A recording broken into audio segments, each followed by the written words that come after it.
ഇന്ന് ഞാൻ ആദ്യവും കൃഷ്ണൻ്റെ കാര്യം തന്നെ പറഞ്ഞിട്ടാണ് വന്നിട്ടുള്ളത്. ഇന്ന് ഞാൻ പറയാൻ വിചാരിച്ച നമ്മളെ കൃഷ്ണാട്ടത്തിനെ പറ്റിയിട്ട് നമുക്ക് ആദ്യമൊന്നും ഇങ്ങനെ ഒരു കൃഷ്ണാട്ടം നടക്കുന്നുണ്ട് എന്നല്ലാണ്ട് നമുക്കങ്ങനെ വേറെ ഒന്നും കൃഷ്ണാട്ടത്തിനെ പറ്റിയിട്ട് ഒരു വിവരം നമുക്ക് എന്ന് പറഞ്ഞാൽ ഇപ്പോൾ എന്നെപ്പോലത്തെ അറിയാത്തവരുടെ കാര്യമാണ്. ചിലർ എല്ലാം അറിഞ്ഞവരുണ്ടാവും. അപ്പം ഞങ്ങൾ ഇങ്ങനെ ഗുരുവായൂരെല്ലാം പോയാൽ ഒരു പെട്ടെന്ന് കൃഷ്ണാട്ടം ഇപ്പോൾ നടക്കുന്നുണ്ട്, നടയടച്ചിട്ടുണ്ട്. അതെയാ. അപ്പോൾ ഇത് ഉടനെ ഒരു ഓട്ടം എന്തായിരിക്കും ഒരു അന്നത്തെ ഇതിൽ എല്ലാം വീട്ടിൽ നിന്ന് ഇങ്ങനെ നമ്മൾ പോകുമ്പോൾ ഒറ്റപ്പെടറല്ലോ, ഒരു ഓട്ടം അതിലേക്കൂടി പോയി നോക്കുമ്പോൾ കൃഷ്ണാട്ടം. കുറേ ഇങ്ങനെ പിന്നെ ഗോപികമാരും കൃഷ്ണനെല്ലാം ആയിട്ട് എന്തോ കളിക്കുന്നുണ്ട്. ഇങ്ങനെ മാത്രമുള്ള ഒരു വിവരമായിരുന്നേ. പിന്നെ നമ്മൾ ഓരോരോ പ്രാവശ്യം പോകുമ്പോൾ കൃഷ്ണാട്ടത്തിനെ പറ്റിയിട്ട്.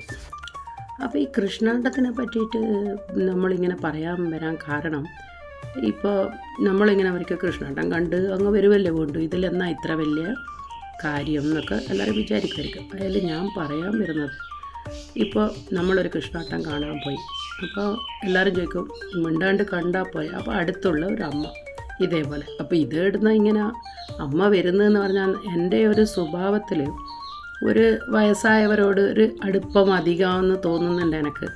അപ്പോൾ എനിക്ക് പിന്നെ ഇവരെ നമ്മളെന്താ പറയുക, നമ്മളെ അമ്മയായിക്കോട്ടെ, ഇനി എൻ്റെ അച്ചമ്മയായിക്കോട്ടെ, ഇങ്ങനെയെല്ലാം ഓരോരുത്തരെയും എനിക്ക് കാണാൻ തോന്നും അതിലേക്കൂടി. അപ്പോൾ ഒരു അമ്മ എൻ്റെ അടുത്തിരുന്നിട്ട് ഞാൻ ചോദിച്ചു, ഒറ്റക്കാണോ വന്നത്? അതെ, ഒറ്റക്കാണ് വന്നത്. അപ്പോൾ തുടങ്ങിയിട്ടില്ല കൃഷ്ണാട്ടം, ഒറ്റക്കാണ് വന്നത്. എന്താണ് ഇത്? ഇല്ല. അപ്പോൾ വയ്യല്ലോ നിങ്ങൾക്ക്? വയ്യ മോളെ.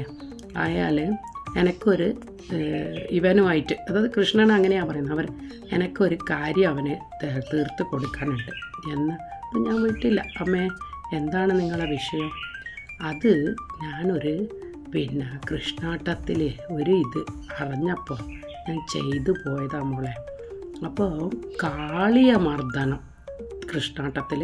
അപ്പോൾ അത് ഫസ്റ്റ് ടൈമാണ് ഞാൻ കേൾക്കുന്നത്. കാളിയമർദ്ദനം പിന്നെ കഴിപ്പിച്ചാൽ പിന്നെ സന്താനം ഇത് ഉണ്ടാവുമെന്ന് പറഞ്ഞിട്ട് ഞാനിതെല്ലാം പറഞ്ഞ് കുട്ടികൾക്ക് എല്ലാം ആയി. പിന്നെ ആരിത് നേർച്ച കഴിപ്പിക്കാൻ ഇവിടെ വരുന്നില്ല. അവർക്കൊട്ടും നേരമില്ല. അവരവരെ ജോലിയായിട്ട് പോയി. അപ്പം ഞാനിങ്ങനെ വെച്ചു, കൃഷ്ണാട്ടത്തിൽ ഇങ്ങനെയുണ്ടാ? എൻ്റെ വിചാരം ഈ സമയത്ത് ഇങ്ങനെ ചെയ്യുന്നത്. പിന്നെ ഓരോരോ വിവരങ്ങൾ നമുക്ക് കിട്ടാൻ തുടങ്ങിയത് എന്താണെന്ന് വെച്ചാൽ, കൃഷ്ണാട്ടം ആണ് കഴിപ്പിക്കുമ്പോൾ കൃഷ്ണൻ അകത്തല്ല ഉള്ളത്, കൃഷ്ണൻ നമ്മളെ കൂടെ കൃഷ്ണാട്ടത്തിലാണ് ഉള്ളത് എന്നുള്ളത് നമുക്ക് ആദ്യത്തെ ഒരു വിവരം. ഇപ്പോൾ ഈ അമ്മ പറയുന്നത് കാളിയമർദ്ദനം സന്താന സൗഭാഗ്യത്തിനാണ്. എന്നിട്ട് അമ്മക്ക് ആയി മോളെ, എനിക്ക് മകന് കുട്ടിയുണ്ടായി, ആയാൽ ഞാനത് കഴിപ്പിക്കണ്ടേ? അപ്പോൾ ഞാൻ ചോദിച്ചു എത്രയാ? അപ്പോൾ അവർ സംഖ്യ പറഞ്ഞു. ഈ സംഖ്യക്ക് ഞാൻ റെസിപ്റ്റാക്കി. അപ്പോൾ അത് ഞാനെന്നല്ല, ഇനി കുറേ ആൾക്കാർ ഇവിടെ റെസിപ്റ്റാക്കും. അവരൊക്കെ അയാൾ ഈ കൃഷ്ണാട്ടം കഴിഞ്ഞാൽ നമ്മൾ പിന്നെ ആരാന്നോ അവർക്ക് ഒരു ദക്ഷിണ ചെയ്യണം. ഓക്കെ. അപ്പോൾ എൻ്റെ മനസ്സിൽ ഇങ്ങനെ, അപ്പോൾ ഇതല്ലേ എന്നാ പറയാ, നമുക്ക് ഇതൊരു സംശയം, ഇങ്ങനെയും ഉണ്ടാ എല്ലാ കാര്യങ്ങളും. അപ്പം എൻ്റെ മനസ്സിൽ അറിയാണ്ട്, പെണ്ണുങ്ങളെ മനസ്സല്ലേ, അറിയാണ്ട് എന്തായി, എൻ്റെ മകനും ഒരു പെൺകുട്ടിയാണ്. അപ്പം അവൾക്ക് കുറേ ബുദ്ധിമുട്ടുകളുണ്ട്. എന്നാലും എൻ്റെ മനസ്സ്, ഒരു ആൺകുട്ടീനെ എനക്കും തരുമോ? എനിക്കറിയാണ്ട് വന്നുപോയി, മനസ്സിൽ വന്നു. ഞാനും അപ്പം തന്നെ എന്ത് ചെയ്തു, ഈ അമ്മ ദക്ഷിണ കൊടുക്കുന്ന സമയത്ത് ഞാനും എൻ്റെ കയ്യിലുള്ള ദക്ഷിണ അവിടെ കൊണ്ടുപോയിട്ട് കൊടുത്തു. അവരനുഗ്രഹിച്ചു. അതേസമയം പിന്നെ നമ്മളെ തൃപ്പുക കഴിഞ്ഞിട്ടുള്ള പ്രസാദം കിട്ടുന്ന സമയത്തും എനിക്ക് വിചാരിക്കാണ്ട് ആ നമ്പൂതിരി ഒരു പട്ടുകോണവും തന്നു. എനിക്ക് ആലോചിക്കാനേ പറ്റുന്നില്ല എന്താന്ന്. എന്തെങ്കിലും ഒരു പുതിയതായിട്ട് നടക്കുമ്പോൾ കിട്ടി, പൂജാമുറിയിൽ കൊണ്ടുവയ്ക്കാം, ഇങ്ങനെയൊക്കെ വിചാരിച്ചിട്ടുള്ളൂ.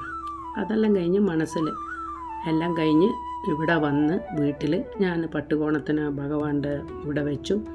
എന്നിട്ട് നെയ്യും കിട്ടി, നെയ്യും എടുത്ത് കൊണ്ടുവന്ന് എല്ലാവർക്കും കൊടുത്തു. എല്ലാം കഴിഞ്ഞ് ഒരു മാസം ആയിനോ കഷ്ടിച്ച് നമുക്ക് പറയാൻ പറ്റില്ല. നോക്കുമ്പം എൻ്റെ മോൻ്റെ അടുക്കൽ നിന്ന് വിവരം വരുന്നു, പിന്നെ കൺസീവ് ആയിട്ടുണ്ട്. ഞാൻ എന്നാ പറയണ്ടേന്നൊന്നും എനിക്ക് മനസ്സിലാവുന്നില്ല. അപ്പോൾ നമ്മളിങ്ങനെ വിചാരിക്കില്ല, എന്നോടാണോ കളി നീ പിന്നെ എന്നുള്ള പോലെ. അപ്പോൾ എന്നോട് നീ കളിച്ചു. അപ്പം എനിക്കിത് ഒന്നും പറയാനേ പറ്റുന്നില്ല, ആരോടിത് പറയൂ. അപ്പം ഞാനിങ്ങനെ ഫ്രണ്ടോട് ഇങ്ങനെ പറഞ്ഞു, ഇങ്ങനെ ഇത് നല്ലൊരു അനുഭവമാണല്ലോ നിങ്ങൾക്ക്, പിന്നെ എന്നാൽ ഇത് ചെയ്യണം കേട്ടോ അങ്ങനെ.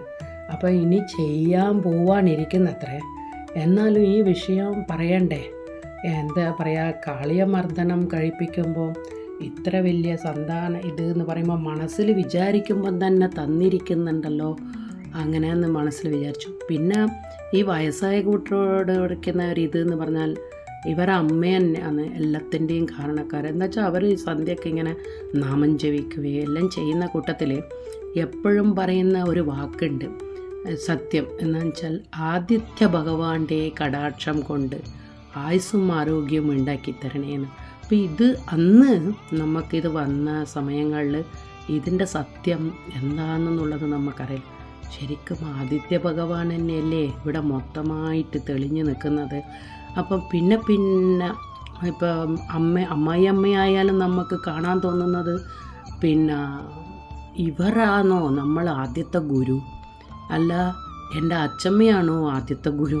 ഓരോരുത്തരും ഓരോരോ തരത്തിൽ ഇത് പറയാൻ തുടങ്ങുമ്പം തന്നെ രാവിലെ വരുന്ന വാക്കുകൾ രാമകൃഷ്ണ ഹരി മുകുന്ദ മുരാരി, രാമകൃഷ്ണ ഹരി മുകുന്ദ മുരാരി.